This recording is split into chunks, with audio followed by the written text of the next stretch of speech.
Hürmetli vatandaş leksiyalarımızda davamlaştırırız. Bugün Çiğslağ 2019 yıl 8. ayının 30. gün haftiye Cüme. Leksiyana mavzusu munda hürmetli vatandaş. Amerika hangirini gılabıdın soğardı. Amerika çünkü umumiyüzlük beri-beriden ayrılışka başladı. Tosu valgılı bulmaydı. Mavzuluk maqalı 8. ayının 29. günü Cumhurbaşkanı nazar torbiyeti ilan kılındı. Abdurre Jin Tang Li Roran maqalı mındak başlandı. Soğud uğraşı Türkçe paytlarına kirip geldi. Çünkü Amerika Soğud uğraşı allakaçanı soda sahasından alkıp çıkıp fen teknika, pul muamele, harbiy işler qatarlı qarqayış sahalarga kengayishga başladı. Gerçi üzeki cihat işke taraf hazır soda söhbet üstülünün işke tarafidir. Avros ketep oltursu mu?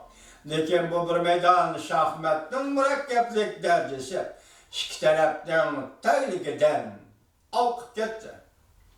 Çünkü Amerika işki taraf hazır münasibetlerde bir-birinden ayrılıp ketişke umumiyüzlük tayyarlık kılıvatıdı. Sonra uğraşı özlüksüz ördüdü. Pol muamele münasibetleri bir-birinden ayrılıvatıdı. Bu yıl 8. ayının başlarında Amerika çünkü arkadan bir-birine muş etip sonra uğraşının ot küçüğünü bir hafta içinde tezlik bilen ulgayttı. Amerika 300 milyarlık Cumhur tuvarlarına baş koyduğun oldu. Halk böyle dollarga ayrı başlaş 7 yıllık ötkelden ötüp gitti.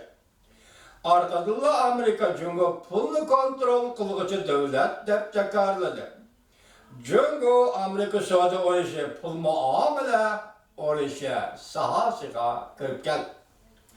Yakında Cumhur Amerika otorisi da kişinin dikkatini bekcel kılıdığın ahbarat iki parça haber şu oldu ki birinci, çünkü Amerika'dan import kılınan 75 milyar dolarlık tuvar mallığa tuyuksuzla 5%'ın 10% kişi başı koyduğunu ilan kıldı.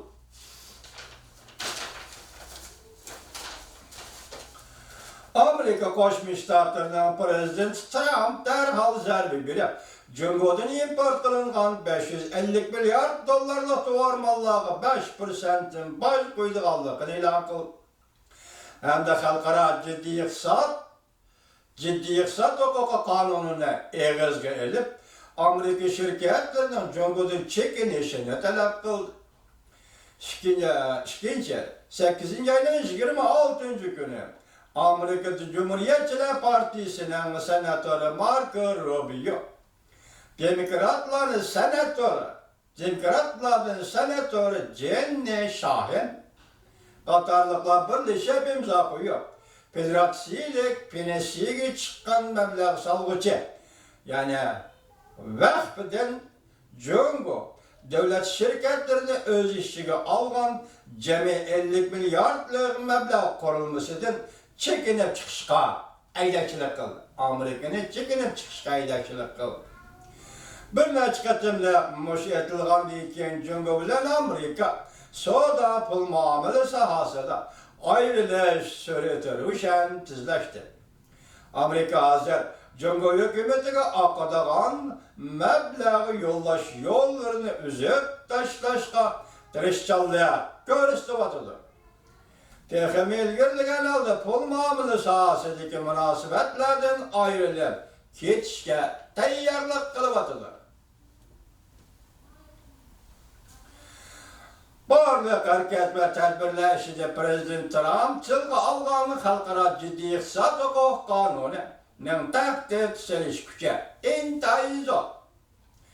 Halkara ciddi iqtisat dikkat kanunu ise halkara ciddi iqtisat hukuk kanunu bir hal kırgıçı kuraldır. Ciddi iqtisat kanunu nime? 1977 yılı makullanılan halkara ciddi iqtisat hukuk kanununda Prezident devlet ciddi halatga kirdi deb e'lon qilish huquqi berilgan. ayrim şirketlerinin ve bütün iktisat faaliyetleri çekleşke hukuk verilgen. Bu hukukun kudreti çeksiz.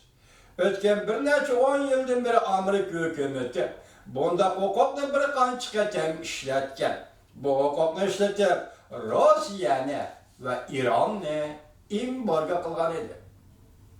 Ndaqti Cumhuriyet embargo qilish davri ko'rib qolamdi nima? Davomini anglash hurmatli vatandosh.